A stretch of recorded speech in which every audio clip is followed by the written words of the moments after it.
Absolutely. So I think we will go ahead and kick it off. Before Jamie gives the intro, Lisa, would you be all right going ahead and starting the recording if it's not already? Yes, I am. Okay. So everybody on the line, we just got a question saying what should we be seeing on our screen, and it should be a PowerPoint slide, title slide with federal opportunities for small business and nonprofit support. If that's not what y'all are seeing, please let us know. And with that, I also want to mention that we are going to have this recorded so that folks can partake of it if they weren't available at this hour. So we'll try and make any questions that we answer, we'll protect the identities of the people asking, so that, you know, feel free to ask candid questions, and we'll answer without sharing who's asking them. And with that, Jamie, would you like to start us off? Yeah, sure. Thank you, Brian. And good morning, everybody, and welcome. Thank you for being a part of this webinar. For those of you I don't know, I'm Jamie Moon, and I'm the president of the Institute for Child Success.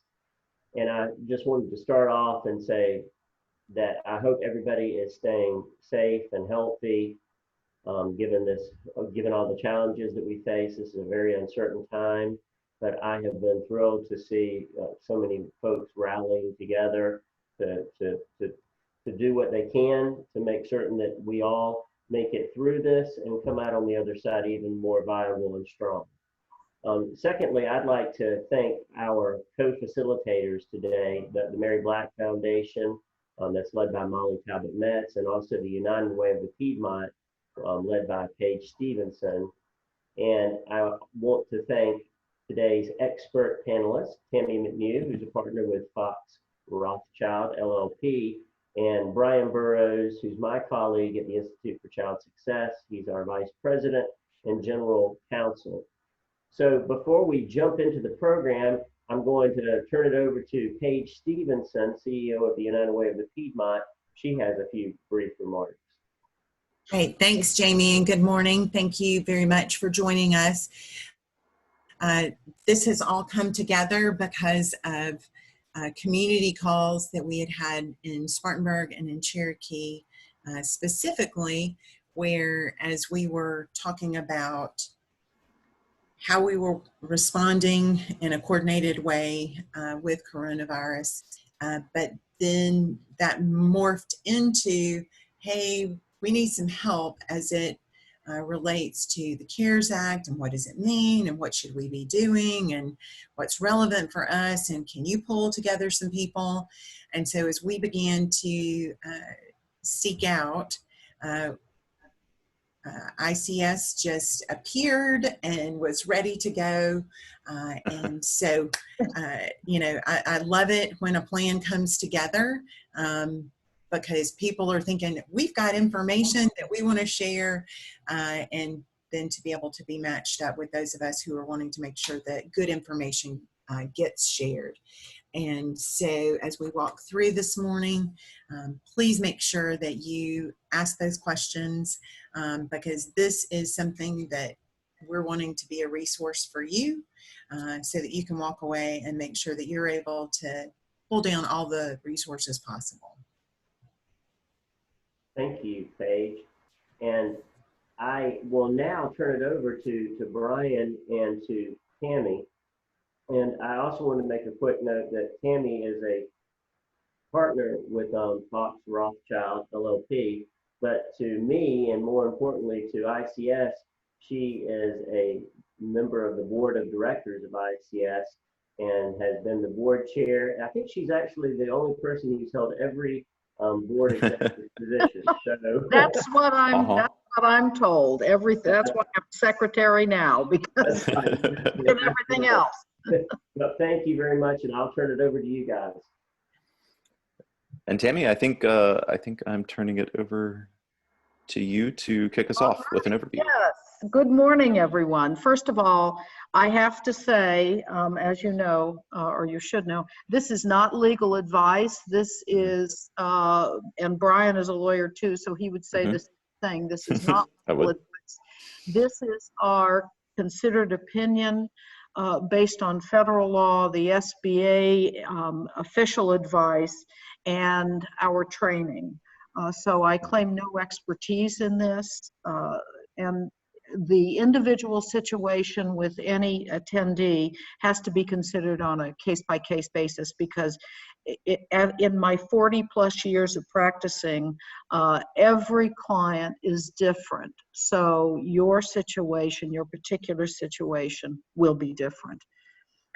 That being said, let's kick it off. You all know about the federal options now. Both of the two listed on this screen were established, or I'll say tweaked, in the CARES Act, the coronavirus, well, whatever, Right. assistance and response or something. Anyway, it's just the CARES Act.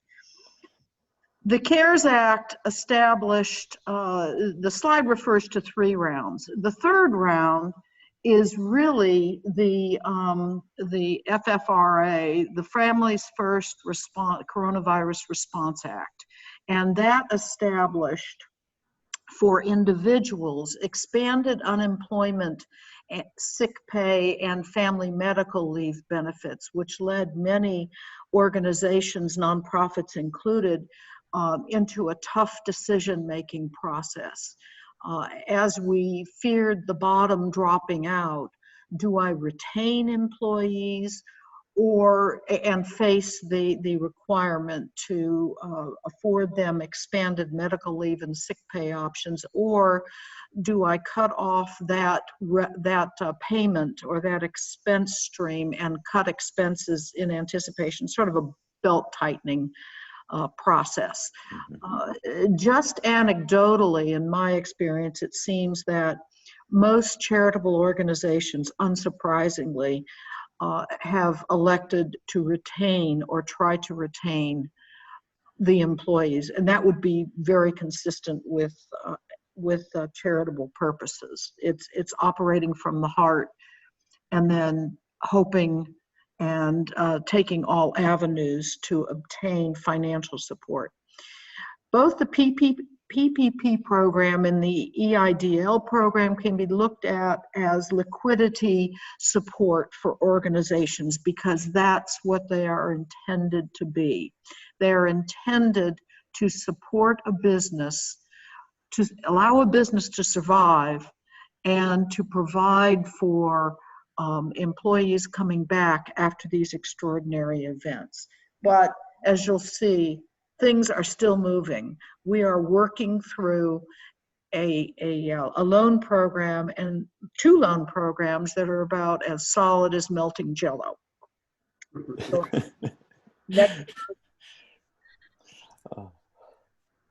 now, this is just a quick note on faith-based organizations. The easiest way to say it, and lawyers loving double negatives, faith-based organizations are not excluded from either the PPP program or the EIDL program, and that's basically what that says. So that's good news. Next. And here's the agenda. We're going to turn first to the Paycheck Protection Program, or otherwise PPP program. It is, and here it is in a nutshell, it is a forgivable loan to support small business with payroll, basic expenses of a business. You keep the lights on, you keep people employed, and you pay your rent or your mortgage over an 8-week period of the crisis. Now that's a pretty optimistic view that it's only going to last 8 weeks, but it's a good start. The PPP program is meant to allow you to stay in business, in short. Liquidity support. First question, eligibility. As you see, it's the size standard. It's under 500. You have to have under 500 employees in order to qualify, with some leeway. There's an industry there are affiliation rules if you have multiple locations as to when you have to collect all those numbers and if they would put you over 500. I doubt that there are not a lot of single entity charitable organizations that we'll be dealing with, I suspect, that are over 500. Mm-hmm. There's also any business with an NAICS code beginning with 72, which reaches accommodations and food services. There's also a special rule for franchises, which ordinarily I wouldn't mention, but there is a case where the Girl Scouts were determined to be a franchise. And franchises are not subject to the 500 employee limit if they operate in multiple locations. So basically, those are the eligibility requirements. There are some things that even if you're eligible can take you out of eligibility, but they're unlikely to apply here. Now, how much can I borrow? 250% of your average monthly payroll expenses. Now, I should add that there are 3 calculation options for average monthly payroll expenses. First, an annual based on 2019. Second, a seasonal calculation based on February 15th to June 30, 2019. And then an average from January 1st, 2020 through February 29th, 2020. So you figure 250% of that, but you exclude any salary over 100,000. So, and you don't exclude it in its entirety. You can include it in the calculation up to 100,000, but if someone makes, for instance, $250,000, you can only count that paycheck as being $100,000. The rest will not enter into the calculation of the maximum PPP program borrowing. It's intended to cover 8 weeks, as I said, of your what I would call normal operating expenses. Now here you'll see later that in calculating this amount, if you have received an EIDL loan advance, that advance and the loan will be counted against what you can borrow in the PPP program. So you can't sort of double count. You can't get the same type of coverage by separately in 2 loans and thereby increase the amount of your loan. Go ahead. How does forgiveness work? Now, I'm going to talk about this with a big caveat right up front. Although the recent SBA guidance provided some answers about forgiveness, we don't have all the answers. So in a way, everybody's operating in a bit of a murky environment here. But the first bullet, if you retain all your employees, the entire loan can be forgiven.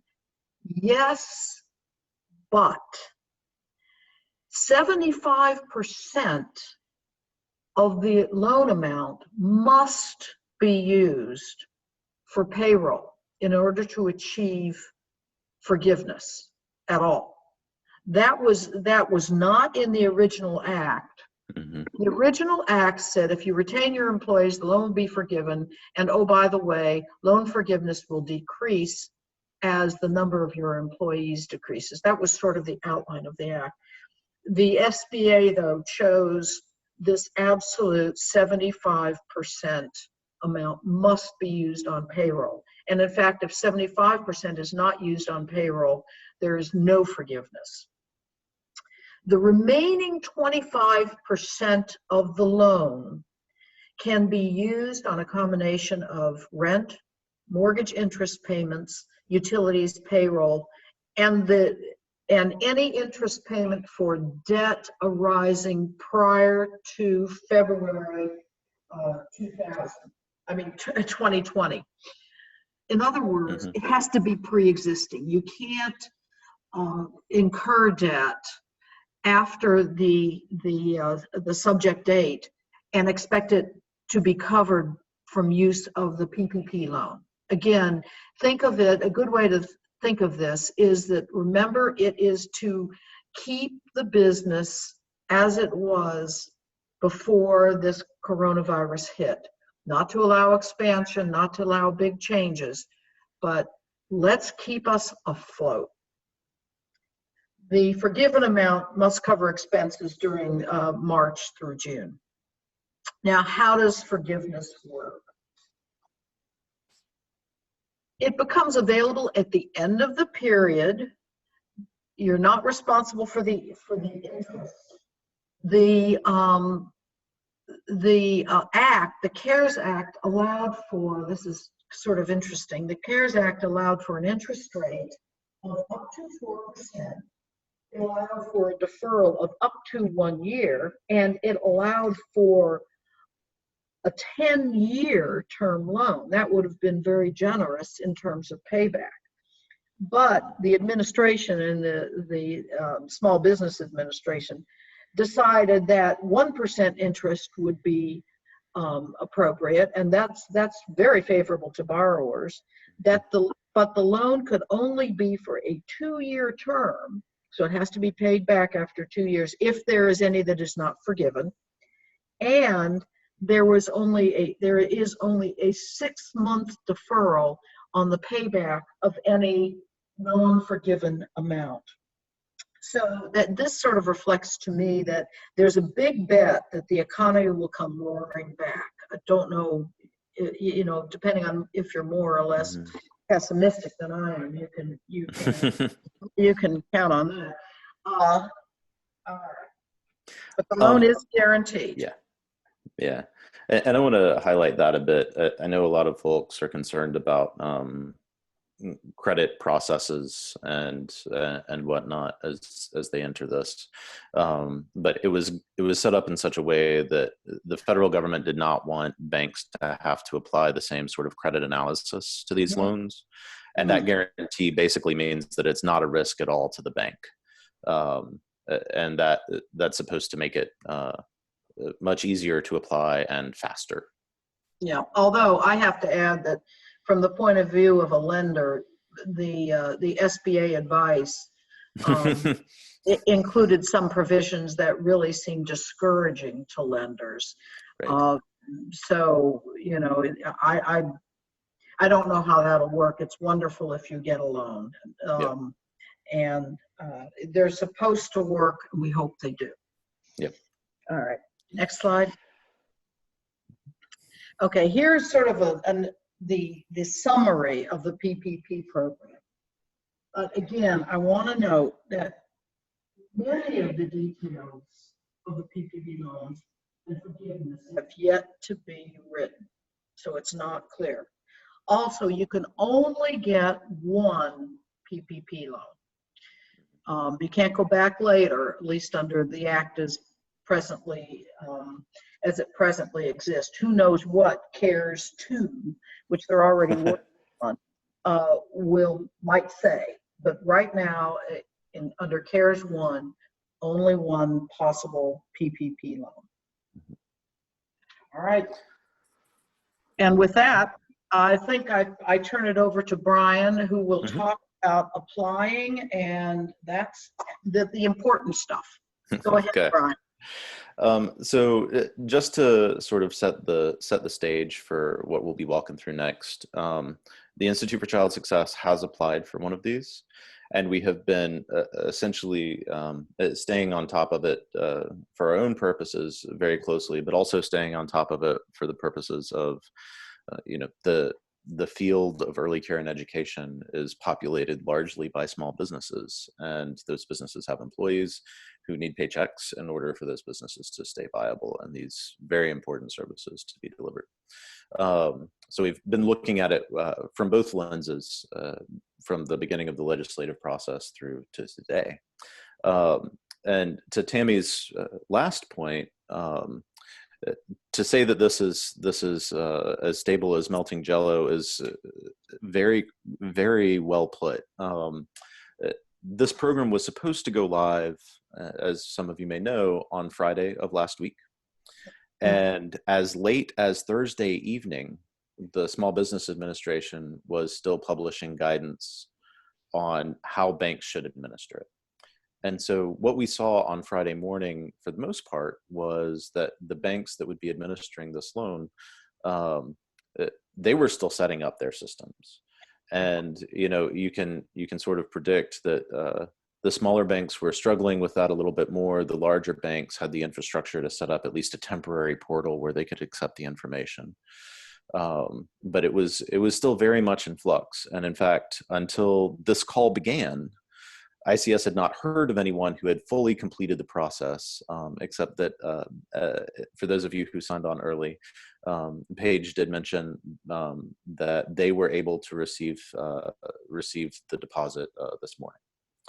So that's sort of the state of the field as it evolves.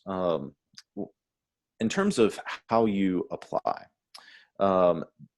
it was designed to go through banks, generally speaking, though immediately any bank that is an existing, it's called a 7A lender. So essentially any bank that is currently set up to administer small business administration loans through the code provision that is abbreviated 7A. And most large banks are, but that's not all large banks, and many small banks are as well. There is a list on the website of who's already a 7A lender, but I will add that Congress did not want folks limited just to 7A lenders. And so one of the real challenges to getting this up and running so quickly is that a lot of banks are trying to establish their relationship with the SBA to administer just this program, and that's a new process, and they're working through that. Part of Mm-hmm. Oh, go ahead. Tammy's cutting in and out some. Oh, okay. Go ahead, Tammy.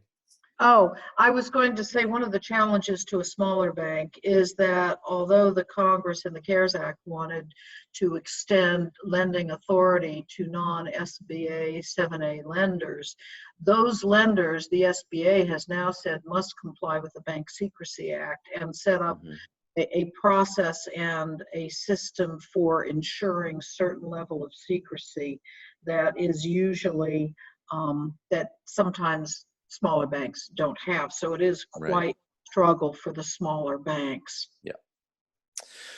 And this brings us to a point, and for those of you who are asking questions, please keep them coming. We'll fold in the answers as we go along. One of the other challenges with that sort of evolving, melting jello is that this is a limited pot of money. So Congress appropriated or funded $349 billion towards this set of loans, and more specifically towards the forgiveness of these loans.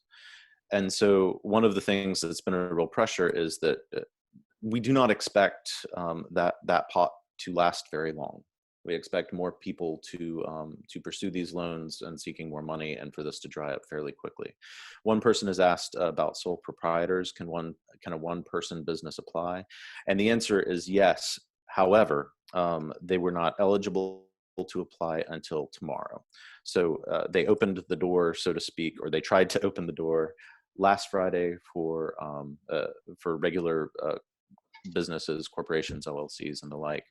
And then contractors and sole proprietors are supposed to be able to start applying tomorrow. And that's, that's a significant feature of the CARES Act, because extending SBA to sole proprietorships and independent contractors was a huge step. It was. So the short version then is, because it's a small pot of money, most banks are going to prioritize their own customers. So now we get to the question at the top of the screen. Where do you apply? The first and best place, if it's an option for you, is to apply with your bank. Now, this has been very frustrating for a lot of small businesses because, as we mentioned before, the banks were getting guidance on how to do this the night before it was supposed to start. And especially for smaller banks that were not already set up, that process took a little while. So for instance, we work with a smaller bank, and they opened a portal where you could put in that you want to apply with them on Tuesday. And then yesterday evening, they started accepting their very first batch of applications. And we were fortunate to be in that very first batch. But that's sort of the timeline. Everybody was hoping to start on Friday and working just as hard as they possibly can. A lot of the small banks are still getting that up and running. That said, if your bank is unable to serve you, there are some banks that are going ahead and taking information from non-clients. One of them in South Carolina is United Bank. But if you are in a position where you're a small business and your bank is not able to process your application or able to process any applications, there is a list on the Small Business Administration where you can see all of the banks, and you can sort of go through and process which ones, especially in your banking area, are taking non-clients. So that's an option that we have heard about folks using. Now, again, they're prioritizing their clients. So if you need that, it's really important to get in line soon. And also on this slide, you can see Together SC, if you happen to be in South Carolina, Together SC has a list of business partner member banks. And then also it has a link to the full list. And then let's see next.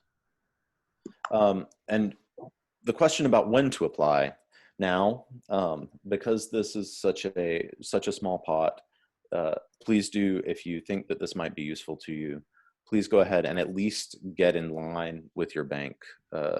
Most banks that we have seen have that sort of place where you put in that you're interested, and then they send you the application as they can process them. So go ahead and do that now. If for some reason the money runs out, it's still important to get in line to do this. We know that, for instance, 2 days ago, the Senate was considering a provision that would add $250 million to this pot. It actually will require an act of Congress, so you cannot bank on that happening, but you want to be prepared for it to happen if it does.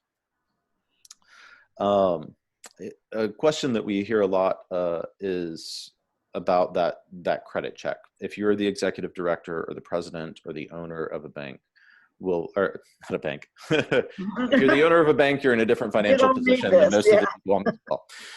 But if you happen to be the leader of an organization, will it affect your personal credit? And the answer is no. Because of this guarantee, this is supposed to be something that organizations can apply for without it impacting their credit, and without it, we expect, without even requiring a credit check for the PPP. Now, that is different for some of the EIDL loans, and we'll get into that a little later on. So for those of you who have never done a SBA loan application, we are about to walk through what it looks like, so you'll kind of see how this flows. First off, each bank is doing a little bit of a variation off of the application that is linked here. But the application linked here is the application that has all of the information that the SBA itself, the Small Business Administration itself, requires that banks collect and submit. So if you start there, you're going to be in a good starting position. And I should note that be sure you get the most recent. The link that Brian has referred to is the most recent application to show you how quickly, to show you, how quickly this had to be started. Even the SBA, the first application it put up was wrong. It had to withdraw it and put another one up. So you always make sure you use the most current application, because what you don't want to do is submit papers and then have the SBA say, sorry, wrong application. Everybody's working quickly with this, so be prepared for a lot of glitches. And in fact, this is version 3. in our work to get our application in, we wound up filling out all 3 different versions. So Oh, my. I'm sorry. it's all good. It got done. All right. So, and I'm seeing some questions coming in. That let's run through this application, and then we'll address the Main Street lending program and the existing relationships with a nonprofit. The questions that just came in. So if you take a look at this, this checkbox for many of the organizations on this call, you'll be saying that you're either a 501c3 or possibly a veterans organization. But if you're not, you can fill out just check the box that is most appropriate for you all. The business legal name is going to be the one that's on your articles of incorporation or the filings with your Secretary of State. Brian, yes. Brian, I want to interrupt you just once. If you'll notice, it says 501c3 nonprofit. Yes. The CARES Act says nonprofit, not necessarily. It includes non-501c3 nonprofits. And the SBA guidance appears to say the same thing, but the application only refers to 501c3. Within the last 2 or 3 days, I became aware of a lawsuit already, the first one, suing the SBA because it appears that it only covers 501c3 nonprofits. And I don't know what the SBA is doing with non-501c3 nonprofits. Right. So anyway. Indeed. I suppose you could tick other and then explain that you're a nonprofit. Indeed. And that would be what I would recommend if I were filling out one of these for one of the other types of nonprofits. I would agree. Business address, pretty straightforward. EIN for organizations or Social Security for individuals, also pretty straightforward. So all of this is pretty standard. The average monthly payroll is where it starts getting interesting. And so we talked earlier about how to do this, and there are those 3 different windows. I'll just start with how we went forward, and then feel free to ask questions as we go through. So you would take your, and I see the question here about rent and mortgage payments, and I'll get to that in just 1 second. So the average monthly payroll, you take your payroll ledger. If you are filing 941s, most banks are asking for your 941s, so that's a good place to start as well. And you basically divide your annual by 12.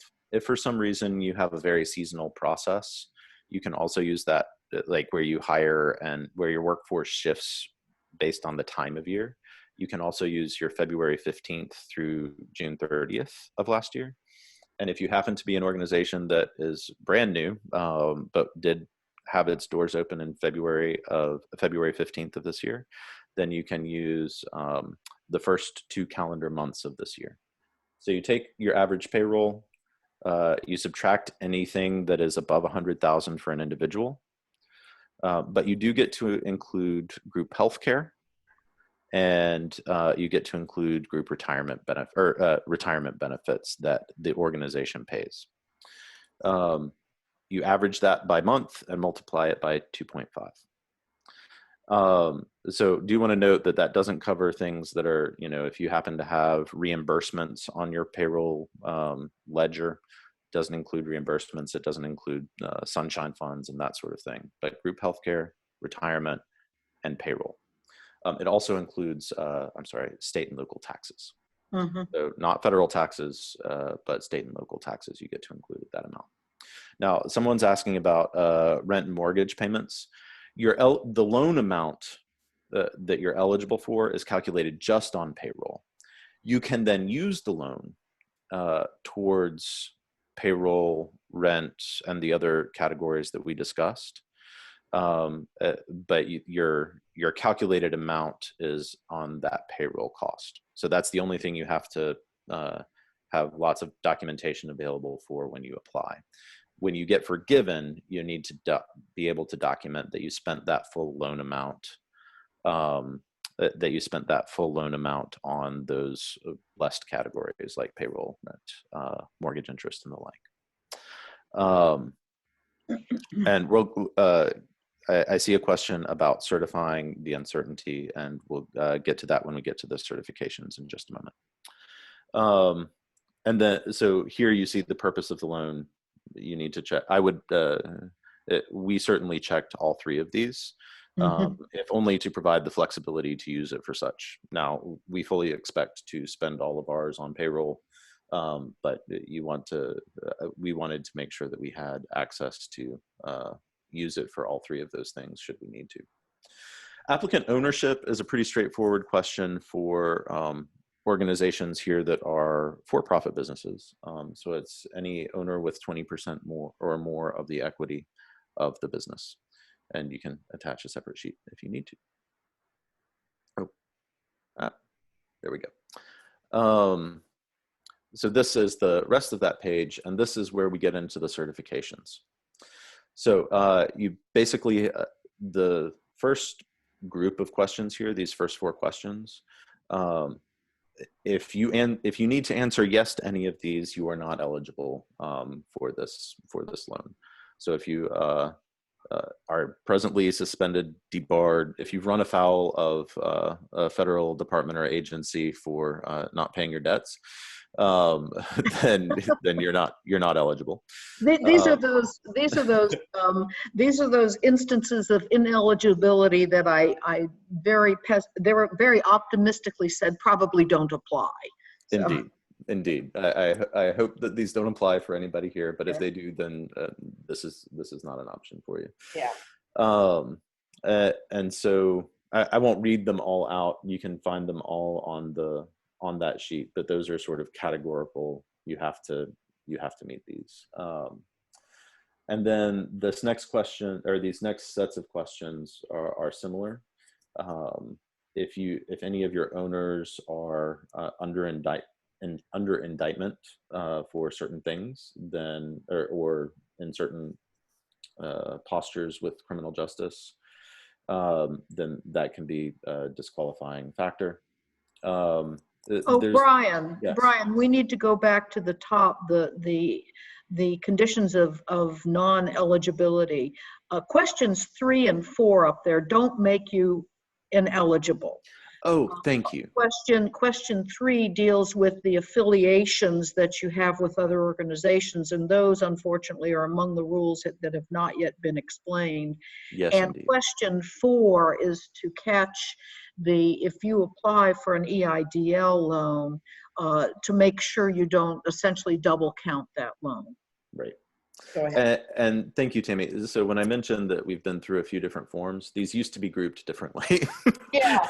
So it used to be 1, 2, 5, and 6 were the first 4 questions. Yeah, so those are the 4 that are disqualifying if you answer yes. Mm-hmm. So thank you. And then 7 is an interesting question because it does not state that it has to be checked yes, but it is the United States the principal place of residence for all employees of the applicant included in the applicant's payroll calculation. So if that payroll calculation above, if when you calculated it you had any of that payroll going to people who primarily their primary residence is outside of the U.S., you would answer no. I suspect that for the folks on this call, just because of the audience that we know of, that probably does not apply. And if it does, the CARES Act said that in calculating the maximum loan process, payment of salary to individuals outside the United States could not be included. So it's really just a calculation reminder. Right. Sort of, oh, by the way, if you used payments to foreign individuals or to individuals living outside the U.S., you better go back and take that out to determine the loan. It's not an ineligibility factor. Right. And then, so speaking to this next question about the applicant, a franchise that's listed in the SBA franchise directory, Yes. that's pretty straightforward for those of you who are. We had a question earlier from Paige about the Salvation Army. Given Tammy, given the Girl Scouts precedent, does that also suggest that the Salvation Army could be considered a Yes. franchise? Well, it could be. What you need to, there is easy access to the SBA list of what it considers to be franchise organizations. And sometimes what's on the list is surprising because there are things that I would not consider a franchise. So it really has to be on the list. It is not so much that it is defined in law as a franchise, something that I deal with every day, but it is, are they on the list? Sort of like being on the IRS's 501c3 list. If it's on the list, it's considered a franchise. Right. Thank you. Thank you. While we're on this this list of certifications, or I guess these are the questions. The certifications are coming up on the next slide. These are the certifications that you have to make in order to receive the loan. We've already had a question about the second one, about current economic uncertainty makes this loan request necessary to support ongoing operations of the applicant. And the question we had from a member in the audience was, and I'm just going to read this out, these loans are based on economic uncertainty. What if currently there have been no significant effects yet, employees are still working and the like, can you still apply? And this would probably be part of additional guidance and that maybe could affect forgiveness. I would be, again, I have to disclaim this is not legal advice, so I don't know the specifics of everyone on this call. But I would be shocked if any organization out there is not impacted by the economic uncertainty. And that is to say, for instance, many of our funders have rules, and I mean our collectively and also at ICS, have rules about their distributions being based on their corpus. And so they're supposed to distribute 4 or some percentage of their investment every year. And so their investments have reduced in value. And so what they're at least required to distribute has also reduced in value. And yes. Brian, I think the answer to the question that was posed is easier with a nonprofit. I think Yes. what they were getting at here is fraud, because you don't want, let's say you have someone who's a billionaire and they decide that, oh, getting this money would be really good just to cover my payroll. Well, that's fraud. They don't need it. And the purpose of the CARES Act, and as Brian was speaking, I was trying to find the precise part of the act through all 900 pages, which are sitting on my dining room table, that explain that the purpose of the PPP loans is to allow ongoing operations. And so this is a question that's directed toward fraud. Yes. And, I think this is not designed to be a gravy train. No, that's right. So if you have a good faith belief that, yeah, I can cover my payroll for the next 2 weeks, but I don't know what's going to happen and I'm really nervous and I don't think I'm going to have enough to continue. I think that's a good faith belief, because that's what they're asking for, good faith. Indeed.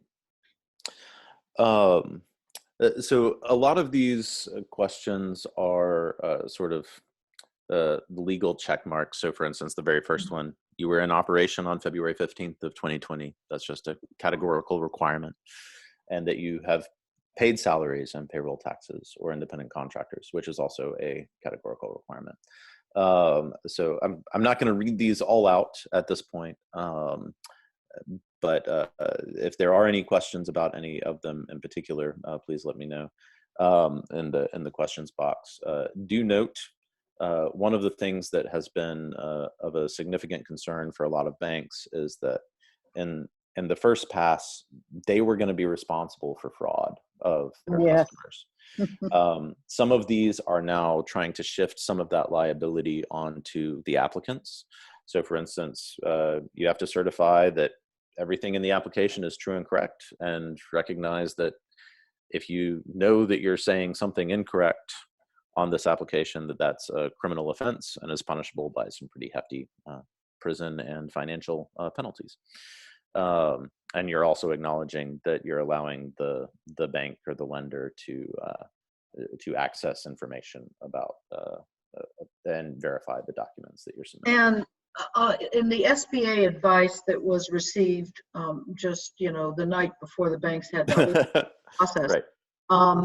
A good thing to note is that the SBA has protected banks on the fraud issue to a great extent. The SBA guidance says that, specifically provides that lenders may rely on the representations of borrowers. In other words, if they get a certification that says, for instance, one we keyed on, current economic uncertainty makes this loan request necessary, a lender is permitted to rely on that, and the SBA will face the risk of fraud in that instance. Right. But anybody who interacts with agencies, they're not going to face it lying down, and they will come after you if they think that to have handy. It probably will need to have handy your quarter. If you're just doing the annual payroll calculation, you're probably going to need your quarterly IRS tax reports. So those are the 940s, 941s, or 944s. We have run into an instance where some of us on this call, I'm sure, are fiscally sponsored by another organization, or are have a PEO, a professional employment organization, who handles their back office work. So if you're in that circumstance, Treasury has issued guidance that you don't have to support your payroll calculation with 941s. You can use reports from that fiscal sponsor or PEO that document your payroll in much the same way. So for instance, in our case, we got a W-2 report from our PEO. They also will want your W-2 reports for any officers who are paid more than $100,000, just so that they can document what they're reducing that payroll calculation by. So you're going to want that payroll information. If you're applying as an independent contractor, you're going to want 1099s for 2019. And you're going to want clear documentation of the other stuff in your payroll calculation beyond, salary, sick, vacation, hourly wage, but to also include health insurance premiums that were paid under a group health plan, or retirement contributions that were made by the organization. Let's see, you're also going to want documents to demonstrate that you really exist. So your Secretary of State filings, your business tax returns if you have them, or 1099s if you don't, 990s if you don't, and have handy your interim financial statements. We've seen some processes that require 2020 financial statements and some that do not. Similar for debt schedule for an operating business, but you will definitely need a list of owners of the business if that's not something that's already on your tax return. We have seen some banks require a copy of your driver's license and some not. That has to do with the ones that we have seen require things like driver's licenses are the ones who are also accepting, at least in our direct experience, who are accepting processes, who are accepting non-clients, because they have know your client requirements. They have to be able to demonstrate that you're, a real human, and as a fraud protection check. Okay. All So right. we're that one took a little while, so we're going to go ahead and go through the EIDL before we open it up to broader questions. And so with that, I'm going to pass it back to the real expert on the call, to Tammy. No, as a South Carolina attorney, I'm not allowed to call feel That's like true. I'm an expert in anything. That's true. I apologize for Yeah, no, trying to that's put that on. That's all right. The EIDL works hand in hand with the PPP loans. The EIDL program, as it was established in the CARES Act, is really a tweaking of the SBA natural disaster loan program, something that the SBA has long experienced with. And this time it is extended to economic injuries that we're all experiencing in the wake of the coronavirus. This loan is pretty simple, except I have to say it is a loan.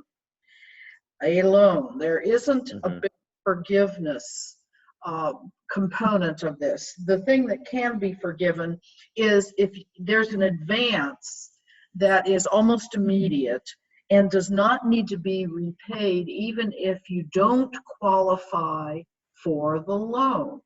So if they say, oh, thank you for applying, you know, here's your advance, and then they come back a week later and say, I'm sorry, you don't get the loan, you don't have to pay back the $10,000.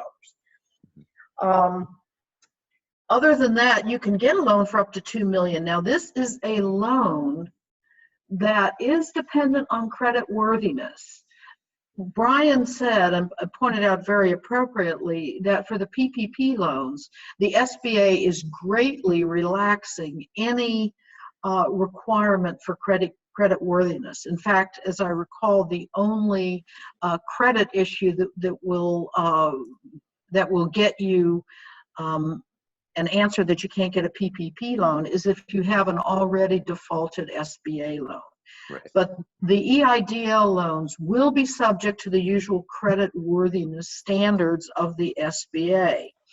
They are the eligibility is extended in much the same way as PPP loan eligibility: less than 500 employees, sole proprietorships, independent contractors, private nonprofit organizations, or 501c19 veterans organizations, and other certain industries that have more than 500 if they meet the size standards for those industries.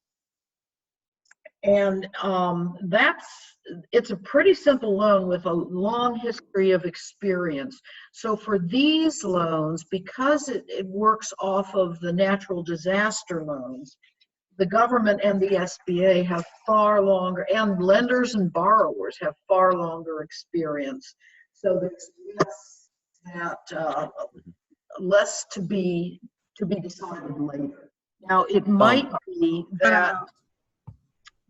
Hey, Tammy, we have a question on the $10,000, and I'm sorry, I thought you were at a pause, and I didn't mean to. No, go. I paused. Please. Okay.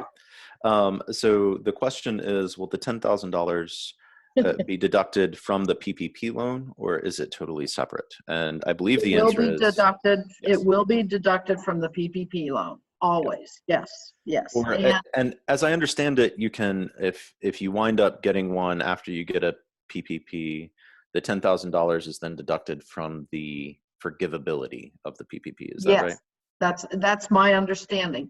Now there's a bit of a, it's my understanding, and this is not clear. My understanding is that the $10,000 advance, suppose we're talking only in an EIDL loan, you get a $10,000 advance, you are approved for the loan. Do you have to pay back the $10,000 with the main loan? That is the only, that is a bit of a muddle. Right. I think you do not, but I haven't seen advice to that effect. The reason I suspect that you would not have to repay that is because if you had not gotten a loan, you wouldn't have to repay it. And if you'd gotten a PPP loan, the amount of that loan would have been reduced by the $10,000 advance. So logic tells me that if you do get an EIDL loan, you should not have to repay that $10,000 advance. But as we all know, especially lawyers, logic rarely applies in the case of the government. So that's just a guess. Indeed. Well said. Okay. Well said. Go ahead. Okay. All right. How much? how much can I apply for and how can I use it? The rates are, I mean, you can apply for up to 2 million, again, based on credit worthiness.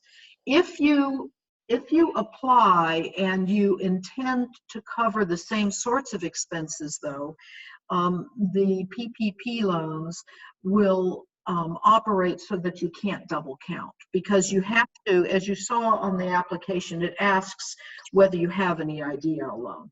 The objective, again, and I referred to this earlier, is that so somebody doesn't say, oh, I can get my business covered for 8 months by getting loans from both sources.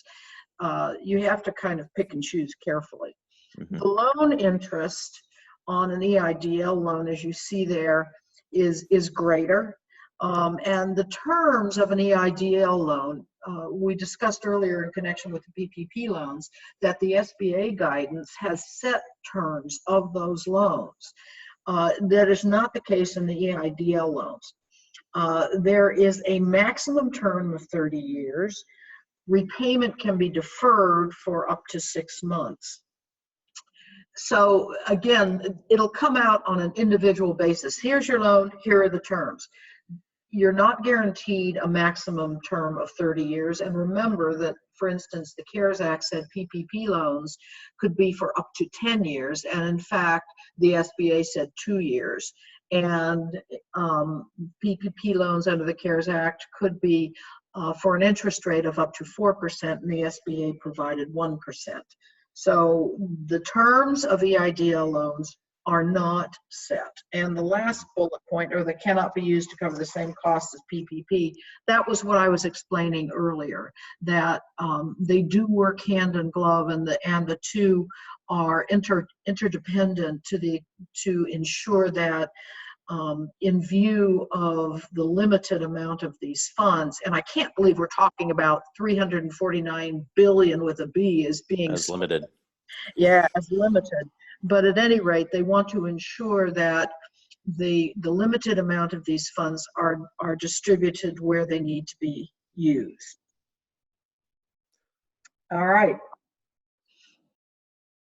There you go. On to Brian. All right. So this one is a little more straightforward in terms of where you go to apply. There is a URL, and you go there to apply. And so you go through the SBA's portal. It's estimated 2 hours and 10 minutes, but you know, that can be much faster if you happen to have all of the paperwork right in front of you. And if you don't, it can take much longer as you have to go back through payroll. I think in our experience, the hardest part of this calculation was that we had gotten our 2019 payroll together.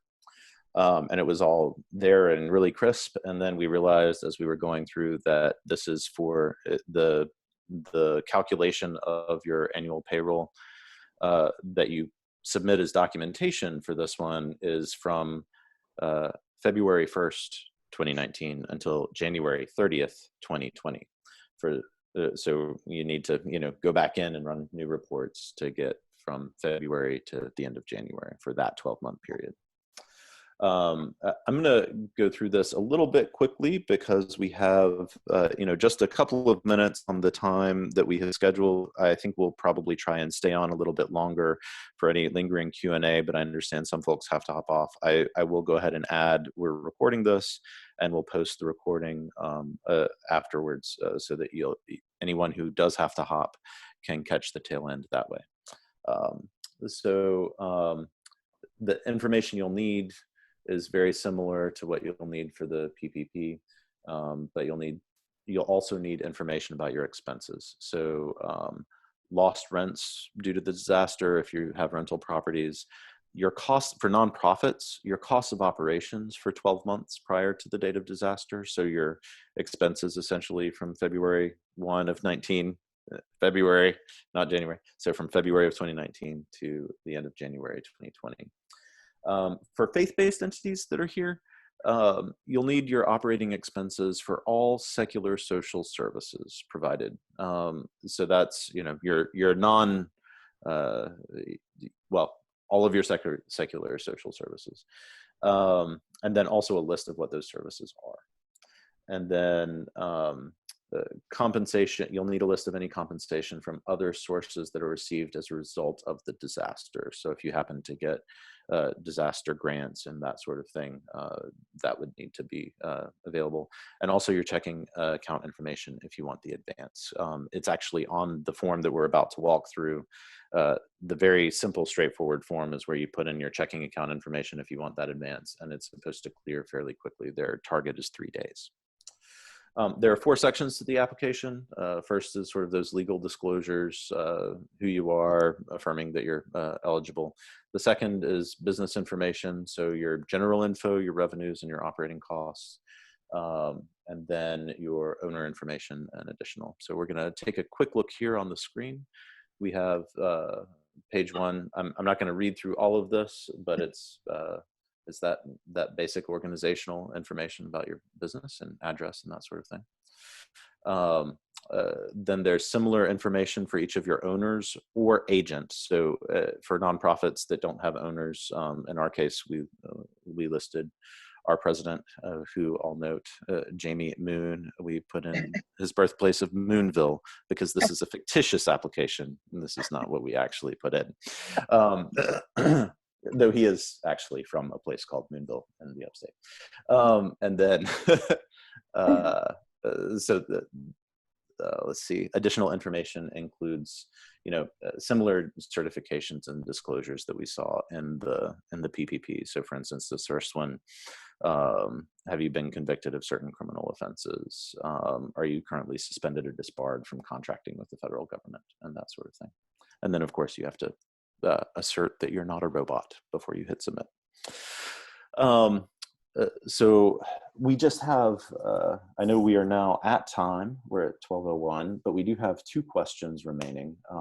We have one about noting that a lot of nonprofits are having trouble accessing the PPP because they don't have existing relationships with a 7A lender, which might put them in a competitive advantage. And that is a space that we think is absolutely true. Our bank, speaking just from our own experience, was not a 7A lender. And so we definitely had, especially at the beginning, some anxiety because they didn't have all of the systems set up already through no fault of their own to accept these applications. And so we were concerned because we wanted to be in line and in line before the money dried up. So that is definitely a concern, and that's one of the reasons why we encourage everyone who thinks that they might be interested, go ahead, talk to your bank. If they have a process where you can get in line, so to speak, for that application, get in it now. Of course, never go outside of your authority. Make sure you have authority from your board before you submit an application. But please, if you think you might submit an application, get in line for that application as quickly as you can. Brian, Yes. Brian, this is Molly Talbot-Metz with the Mary Black Foundation. I have recently heard that Community Works is now going to be able to help some organizations. Have you heard anything about that? Let's see. Jamie, have you heard anything specific to Community Works or Tammy? I have not, but there are other organizations or law firms that will help you through the process. But I haven't heard about Community Works. Jamie, have you? Yeah, I understand that they have resources and that they can help through the process. I'm not sure whether or not, or what their capacity is to handle the request, but I know that they're willing and that they have resources lined up to help through the process. Yeah, part of the issue is that the CARES Act, nothing requires banks to give these loans. And after reading through the SBA advice, I can understand why certain lenders would be reluctant to do it. But so there is a supply and demand pressure here because the supply is not from all lenders. Yeah, and I'll also add, Brian, that, for any nonprofits that are members of the Greenville, South Carolina partnership, or if they're members of the Nonprofit Alliance, Community Works has participated in a number of webinars they've provided where, they've provided advice advice and counsel to nonprofits. So please, I think they're more than happy to be a resource. Yeah, and there are other private, some other governments, even city governments, state governments South Carolina is not one of them, but some state governments have funds that are available for liquidity support as well. Some of them have already run out, but some are still open. And I have a list of those, but most of them, well, let me back up. There are also some private entities that are providing funds. For instance, businesses like Google and Facebook have funds. Amazon has one, but it's directed to Seattle only. But there are some private possibilities for funding as well, but those are far less. The funds are far less than what we've referred to as the small 349 billion. Right, as the small. We don't yet have any documented trillionaires who could beat that. No. In terms of individual net worth, anyway. We have one more question, and I have not. Tammy, I think you may have. Have you heard about the Main Street lending program announced by the Fed this morning? I have not. There is a Main Street. There was a pre-existing Main Street lending program that I was aware of. There's also a Main Street grant program that I'm aware of. I haven't seen any announcements yet this morning, but I will certainly look for it. And the Main Street lending and grant program is active, my understanding is active in giving coronavirus grants to help entities sustain operations. But I'll check into, I didn't realize that there was anything different as of today. As last I heard, funds were still available through the Main Street Lending and Grant Program, but I don't know the current status. Great, thank you. We have just a few more slides here with resources that we'll go through pretty quickly. If you need these, feel free to check out the recording if we go through it too quickly, or you can pause. Let's see. That's our disclaimer that we're not providing legal advice, and to put questions in the chat box. Let's see. So these are links to the full state list of small business lenders, and then also one that is you can do by zip code. And then here, for those who are in South Carolina especially, Together SC's guide to the SBA loan applications is linked here. And also the U.S. Senate Committee on Small Business and Entrepreneurship has a guide to the CARES Act that is very useful from whatever state you come to us from. Notice though that Senate predated the SBA, the SBA guidance. So, and the SBA has changed some of the provisions essentially. Yes. That is a very good point. Let's see. I think we may have. Do we have the SBA's? Yes. So yes, to that point, this next one is the PPP's website from the SBA. Here is a FAQ document from the Alliance for Early Success, which is especially focused on folks like those on the call. And then other resources on one from Tammy's firm on the PPP, and then one from the Bipartisan Policy Center and CED at U.S. Small Business Administration. And then finally, we have a link here to the official website for the EIDL. Last slide here is our contact information. So feel free to reach out to either of us, Brian or Tammy, at the emails listed of Spartanburg. And thank you. And thank you to all the attendees, and thank you, Brian. Yes. Thank you, everyone. We'll get through this, folks. We really appreciate what you're doing every day, and we'll come out of this stronger than before. We will. Stay safe and healthy. Yes. And Jamie, did I hear your voice? Yes, thank you, everyone, and have a wonderful, wonderful spring break, sort of spring break, if you. Thanks, Indeed, everyone. indeed. Thank you. Take care. Bye. Bye.